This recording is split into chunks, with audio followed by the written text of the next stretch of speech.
ಇನ್ನು ಮುಂದೆ ರಾಜ್ಯ ಸರ್ಕಾರದ ವ್ಯಾಪ್ತಿಗೆ ಬರುವಂತ ವಸತಿ ಶಾಲೆಗಳಲ್ಲಿ ಧಾರ್ಮಿಕ ಹಬ್ಬಗಳನ್ನು ಆಚರಿಸಬಾರದು ಅಂತ ಸರ್ಕಾರ ಸುತ್ತೋಲೆಯನ್ನು ಹೊರಡಿಸಿದೆ.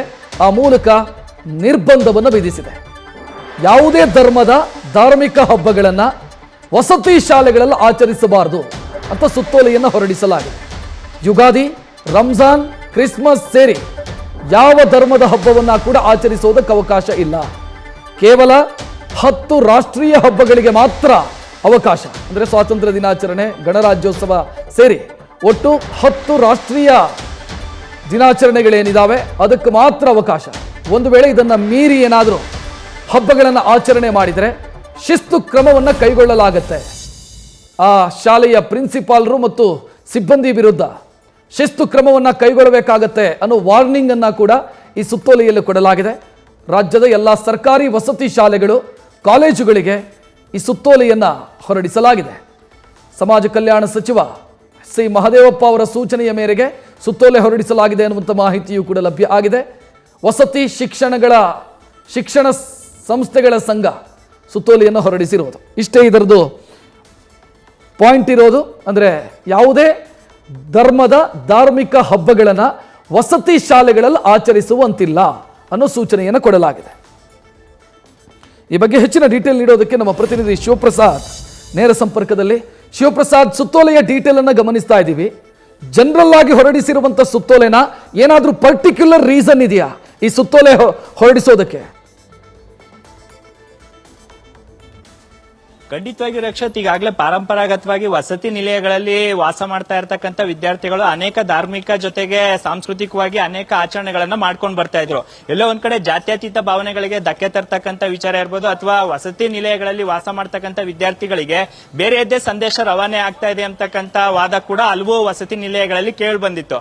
ಆ ಕಾರಣಕ್ಕಾಗಿ ಕೇವಲ ರಾಷ್ಟ್ರೀಯತೆಯನ್ನ ಭಾವೈಕ್ಯತೆಯನ್ನ ಮೂಡಿಸ್ತಕ್ಕಂಥ ಬಸವ ಇರ್ಬೋದು, ವಾಲ್ಮೀಕಿ ಜಯಂತಿ ಇರ್ಬೋದು, ಕನಕದಾಸ ಜಯಂತಿ ಜೊತೆಗೆ ಗಣರಾಜ್ಯೋತ್ಸವ ಮತ್ತೆ ಸ್ವಾತಂತ್ರ್ಯ ದಿನಾಚರಣೆ, ಕನ್ನಡ ರಾಜ್ಯೋತ್ಸವ ಸೇರಿದಂತೆ 10 ಯೋಗ ದಿನಾಚರಣೆಯನ್ನು ಕೂಡ ಒಳಗೊಂಡಂತೆ 10 ಆಚರಣೆಗಳಿಗಷ್ಟೇ ಈಗ ರಾಜ್ಯ ಸರ್ಕಾರ ಅನುಮೋದನೆಯನ್ನ ನೀಡಿದೆ.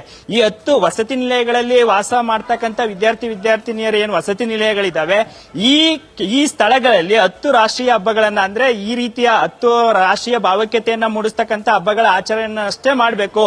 ಅದರ ಹೊರತಾಗಿ ಇತರೆ ಒಂದು ಸಮುದಾಯಕ್ಕೆ, ವರ್ಗಕ್ಕೆ, ಧರ್ಮಕ್ಕೆ ಸೀಮಿತವಾಗಿರ್ತಕ್ಕಂಥ ಸಂಕ್ರಾಂತಿ ಇರ್ಬೋದು, ಮೊಹರಂ ಇರ್ಬೋದು, ಕ್ರಿಸ್ಮಸ್ ಅಂತ ಆಚರಣೆಗಳನ್ನ ನಿರ್ಬಂಧ ಹೇರಲಾಗಿದೆ. ಇದಕ್ಕೆ ಯಾವುದೇ ಕಾರಣಕ್ಕೂ ಕೂಡ ವಸತಿ ನಿಲಯಗಳಲ್ಲಿ ಆಚರಣೆ ಮಾಡಬಾರದು ಎಂಬತಕ್ಕಂಥ ಸುತ್ತೋಲೆಯನ್ನ ಹೊರಡಿಸಲಾಗಿದೆ. ಪ್ರಮುಖವಾಗಿ ಈಗಾಗಲೇ ಸಮಾಜ ಕಲ್ಯಾಣ ಇಲಾಖೆಯ ಸಚಿವರುಗಳು ಕೂಡ ಈ ವಿಚಾರ ಕುರಿತಂತೆ ಪ್ರಸ್ತಾಪ ಮಾಡಿದ್ರು.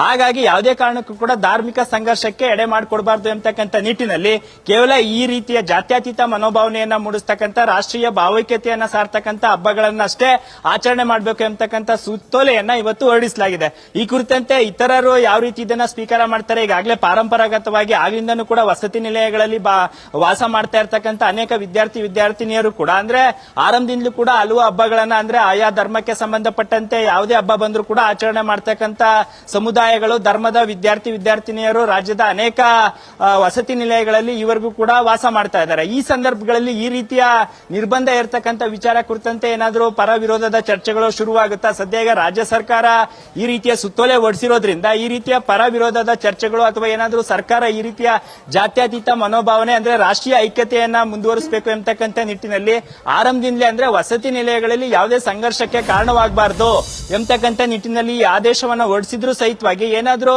ಪರಾಮರ್ಶೆಗೆ ಅಥವಾ ಇತರರಿಂದ, ಎಕ್ಸ್ಪರ್ಟ್ ಗಳಿಂದ ಏನಾದರೂ ಮಾಹಿತಿಯನ್ನ ಕಲೆ ಹಾಕ್ತಾರೆ ಎಂಬುದು ಕೂಡ ಈಗ ಚರ್ಚೆ ಆಗ್ತಾ ಇದೆ. ಅದೇನೇ ಇದ್ರೂ ಸಹಿತವಾಗಿ ಸದ್ಯ ಜಾತ್ಯತೀತತೆ ಜೊತೆಗೆ ರಾಷ್ಟ್ರೀಯ ಐಕ್ಯತೆಯನ್ನ ಮೂಡಿಸಬೇಕು, ಯಾವುದೇ ಸಂಘರ್ಷಕ್ಕೆ ಎಡೆ ಮಾಡಿಕೊಡಬಾರದು ಎಂಬತಕ್ಕಂಥ ನಿಟ್ಟಿನಲ್ಲಿ ಈ ಸುತ್ತೋಲೆಯನ್ನು ಹೊರಡಿಸಿದ್ದು, ಮುಂದೆ ಸರ್ಕಾರ ಅಥವಾ ಇತರರು ಈ ವಿಚಾರ ಕುರಿತಂತೆ ತಮ್ಮ ಅಭಿಪ್ರಾಯವನ್ನ ಯಾವ ರೀತಿ ವ್ಯಕ್ತಪಡಿಸ್ತಾರೆ ಎಂಬುದನ್ನು ಕೂಡ ಕಾದು ನೋಡಬೇಕಾಗಿದೆ. ರಕ್ಷತ್, ಧನ್ಯವಾದ ಶಿವಪ್ರಸಾದ್ ಮಾಹಿತಿಗೆ. ನ್ಯೂಸ್ ಫಸ್ಟ್, ನಿರ್ಭೀತಿಯಿಂದ ನಿಮ್ಮ ಪರವಾಗಿ.